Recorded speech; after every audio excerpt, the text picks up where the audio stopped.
Murag ang mga mamistahay may kusog ni singgit kuman. Palakpakan nato pagutro ang Ginoo ni San Nicolas, ang atong patron. Halag kuno isa sa kamot sa mga mamistahay. Mura maggamay rami na mista, paulaw-ulaw paninguban.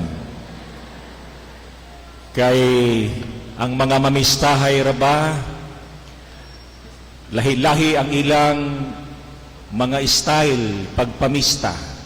Waya na tong karaan nga mga cellphone, nga mga silupin puno, kung mamista, katong laptop, katong lapad nga Tupperware, wala na to. Ang bago nila rong style sa mga mamistahay, naka-iPad ug naka-Wi-Fi na. Kay balo mo kung sa iPad, kining ubang mamistahay, igo na lang sila mula ang iPad na, ipa-deliver na. Ipahatod na lang sa balay, labi na kay dili may makaadto. Ang uban po ang ilang estilo sa mga mamistahay, uban, Wi-Fi. Pag mamista sila, maingon, Wi-Fi. Wi-Fi na putos. Wi-Fi na bitbit. Wi-Fi 5 kabayay. Kay usay kulang ra kong usara kabayay. Bibo kada pista. Nining kapistahan ni San Nicolas de Tolentino, ang atong patron. Ang Ebanghelyo nato ron naghisgot may tungod sa fraternal correction. Sige ko gunahon na usaw nato ni pag-connect sa pista. Kanato dinhi nga nanimba, siguro lahi-lahi ang ato sa bistilo, labi na kung musulti kita ngadto sa bang mga tao. Moingon ako, asa may maayo, prangka o manlibakta? Asay maayo? Prangka o manlibakta? Pananglit nakatupad ka karon nagbahog ilok. Unsaon nimo pagsulti? Be.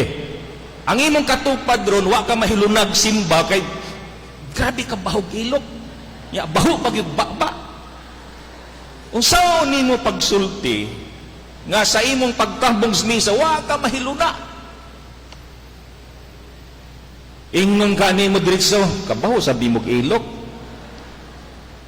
O maingong ka nakalimot ka direkso na. Siguro, naay mga punto nga usay kinahanglan kita magprangka. Kinahanglan kita diretso. Pero unsay pamaagi sa gitawag fraternal correction. This fraternal correction. Hibaluman kita nga walay perpekto nga tao. Bisan kining nanimba karon, mo ni kining giingon, we are all a mixture of saints and sinners. Pwede po kita matawag na trigo, wheat and weeds.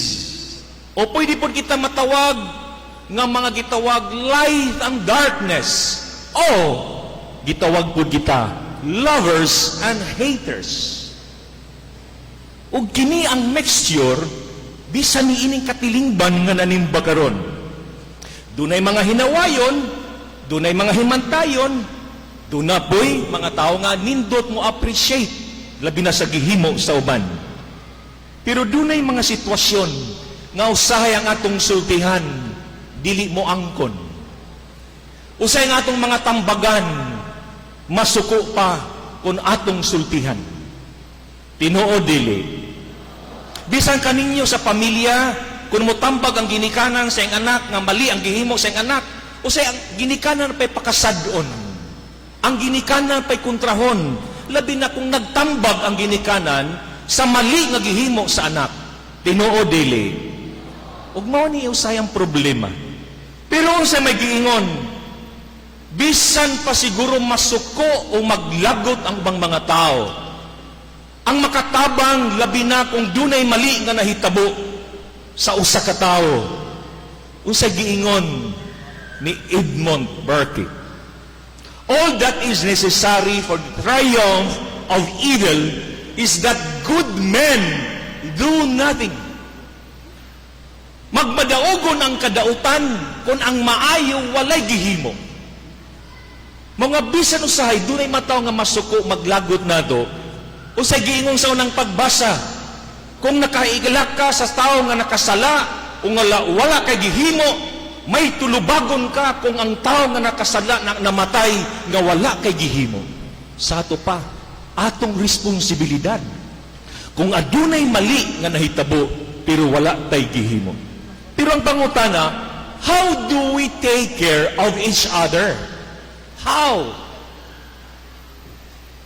Usahay, malimot kita. Tinuod, maayo nga magprangka ta. Maayo nga musulti ta. Pero kini ang akong tambag. Always protect each others. Diha sa pagtawag nato, don't put each other to shame. Nga kung dunay kay nakita nga mali sa usa ka tawo, ayaw lang pakaulawi. Kay dunay mga tao nga malipay kita nga magpakaulaw sa ubang tao. And we enjoy and we love putting others to shame. Di ba kasagaran ka mo sa mga magtiayon, ang inyong away, Facebook pag yun ninyo. Gusto ninyo nga mahibalo ang itiro kalibutan. Putting each other to shame. Fraternal correction, dili pagpakaulaw sa tao. And let us protect each other's dignity. Kagong mahitabo nga mo tambag ta, kung mahitabo nga mo korekta, atong hinumduman nga dili pakaulawan ang usa ka tawo. Gani, kung niini nga bahin, how to correct someone when they are wrong. Kung nasayop ang usa ka tawo, saan nato pag-correct? Dunay giingon sa usa ka santo, si Saint Jose Maria Escriva. Usa giingon niya, pwede ba ta mo basa? When you have to make a fraternal correction, do it with great kindness, with great dignity, with great charity. Kini ang iyang gitambag. Nga kung muhimo kita sa pagtambag ngadto sa uban, pag-correct sa sayop sa uban, let's do it with great kindness, with great charity, not putting each other to shame. Kay mauni kasagaran usahay ang wala nato mahimo. Mao bitaw kanindot natong patasanon. Correct in private, praise in public. Usay gitambag sa ebanghelyo.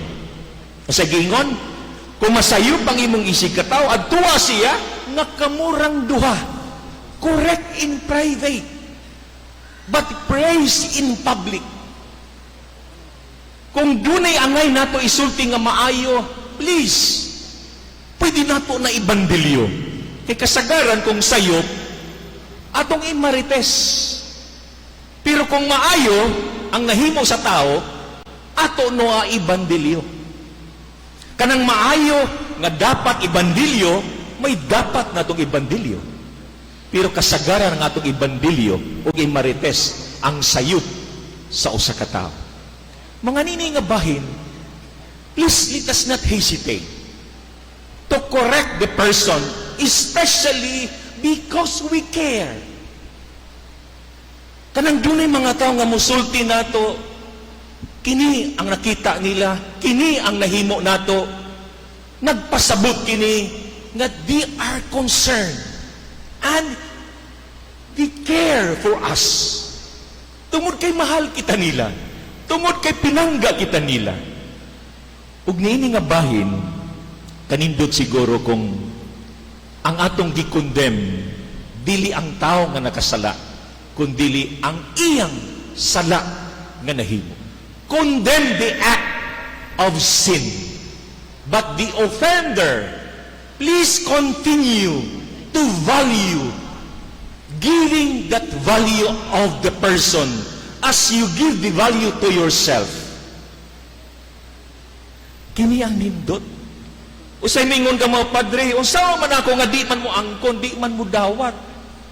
Dunay bayay pari, nga natingala siya pag humagmisa niya ang sakristan man amoy tighipos kulikta.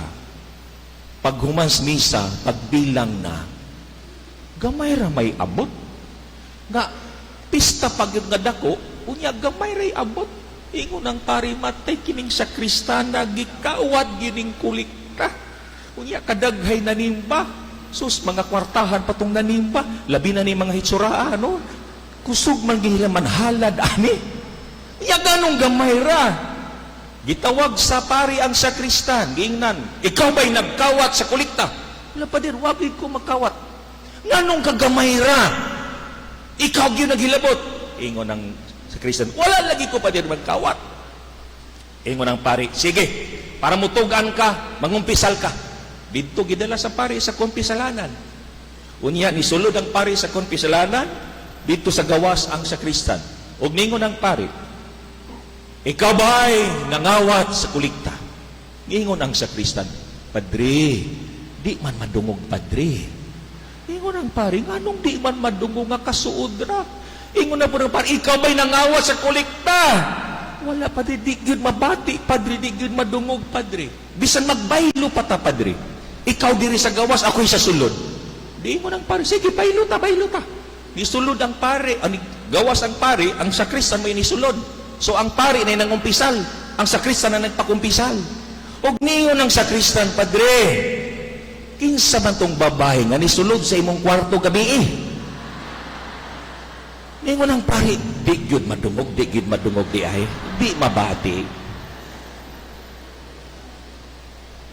Pag atong nagani sayop, di gyud ta kabati. Pero sayop na gani sa uban pagkadali nato makabati. Tinuod dili. Mao lagi, bayo kay nangangkon mo.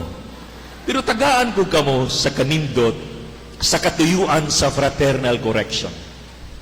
Akong naisip kining 4 hours. Tuyo sa fraternal correction. Una, ang gitawag og restoration. Restoration. Kung dunay nabikil, dunay maayo, o dili maayo nga nahitabo, kung nasayop ang imong kaubanan, o say tuyo nga nung mahimo kita sa pag-correct. To restore the person. To seek the person and bring the person back. Na mahibalik siya. Bisan sa to pamilya. Siguro dunay pamilya nato nga wa na makabalik. Pista karon. Pwede ba mag-ibang ta? Pwede ba? Yun nga pista. Kung kamo mga anak na sa kasala mo, kung kita anak na nakasala sa itong ginikanan, please, balik na. Kung ang imo anak na kasala, mga tatay nanay, dawata na. Bring back the person. That is restoration. Ikaduha, repentance. To right the wrong. Nga matama ang mali. Dili ang mali, mahimong tama. Kung dili ang mali, mahimong tama. Nga dunay mahitabo, nga repentance, pagpasol, paghinulsol, ikatulo, is renewal. O sa kining renewal, pwede babasahon na ito. The greatest miracle in life is conversion of a soul in sin. Ngang pinakadakong milagro, kung dunay usa ka kalag nga nagbago, nga nagbiya sa sala. Kanindot kung kini nga kapistahan ni San Nicolas. Kay si San Nicolas, patron sa mga kalag sa purgatorio nga nahilangit. Gipaning kamutan pinaagi sa pangaman ni San Nicolas nga katong naa sa purgatorio nga mga kalag nga nag-antos, gidala pinaagi sa pangaman ni San Nicolas. Pwede ba kining mga kalag nga bisan wa pa mamatay, wa pa mapurgatorio, pero ang relasyon impierno na? Nga atong balikon, nga atong kabigon, nga atong mabalik. Kaya ang ikaapat is reconciliation. To bring the person back to God. Palakpakan nato si San Nicolas, nga patron sa tanang kalag sa purgatorio. Pero nag-uul ako, nga nini nga pista, daghay na kuha ni San Nicolas nga mga kalag sa purgatorio, dala sa langit. Pero mag-unsa man kung kita mismo wa tay nadala nga mga kaubanan, mapamilya man, balik sa Dios o balik sa ato pamilya. Ayaw palabya kini nga pista nga mahitabo ang reconciliation. Ug kanindot sa ining pagtapos ko, that do fraternal correction in the spirit of charity and humility. Tinudo say nasakitan kita sa gihimo nga sayop sa bang mga tao, but do it with charity, in the spirit of charity and humility. Tana naa kanunay kining nga pagpaubos. O kanindot, kung kita koreksyonan, kung kita tambagan, ang problema, masuko pa ning uban. When you get angry with people correcting you, that is a sure sign of pride. Kanang bitang tao mga tambagan, kanang mga tao sultihan nga mali ang imong gihimo, pero masuko sila, maglagot sila, kontrahon kanila. O si pasabot ni Ana, tungod kita as kag garbo, di ka mo dawat sa sayop mo. That is pride. O hinumdumi. Kanindot nga magpasalamat kita kung doon ay mga tao nga concern nato. Be grateful with the people who point out that there's something wrong with you. Kanang mingon bitaw, mali man tong gihimo, Padre. I have to be grateful. Magpasalamat ko nga doon ay mga tao nga nakakita sa sayop nga nahimo ko. Tungod kay nga naman, because they care. They love me. O kanindot untana, kung kita, kung tunay mga tao nga muhimo nini, magpasalamat ha. Pwede ba so nato ni? Apologize when you are wrong. Never let your pride be bigger than your relationships. Daghay relasyon, gibaylo, gumikan lamang sa garbo. Tinoo dili. Daghay relasyon, gibaylo, gumikan lamang sa garbo. Pero niini nga pista mangayo kita kang sa Nicolas. Ug moingon ako, akong kuhaon kining usa ka nindot nga linya ni Cardinal Tagle. Unsay iingon? Lahat ng tao ay may sugat. Ngunit, huwag natin gawing dahilan upang isara ang puso at isip sa kabutihan at pagmamahal ng ibang tao.